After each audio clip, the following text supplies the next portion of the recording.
Concerning you has become new. ఈ నూతన సృష్టి అంటే this is something that came from Christ.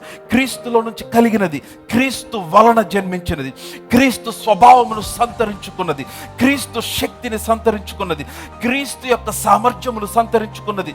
క్రీస్తుకు కలగనిది ఏది ఈ నూతన సృష్టికి కూడా కలగటానికి వీల్లేదు. ఎందుకని? ఇది క్రీస్తు వలన కలిగిన నూతన సృష్టి. నేను మీ గురించే మాట్లాడుతున్నాను. హల్లెలూయా. సో కాబట్టి new creation cannot stay sick, new creation cannot be defeated. నీకు అనారోగ్యం రావచ్చు, ఒకవేళ ప్రతికూల పరిస్థితులు రావచ్చు, కానీ నీవు నూతన సృష్టివి కనుక వాటన్నిటిని జయించి నువ్వు బయటికి రాగలుగుతావు. నువ్వు వాటన్నిటి మీద నడిచే కృపను పొందుకుంటావు. నీవు నూతన సృష్టివి గనుక నూతన సృష్టికి ఏ కంపెనీలో రిజెక్షన్ ఉండదు, నూతన సృష్టికి ఎక్కడా కూడా ఓటమి ఉండదు. నూతన సృష్టి హీఈస్ ఇన్విన్సిబుల్. అతడు ఓటమి లేని, అన్బీటబుల్, అన్స్టాపబుల్. ఎందుకని?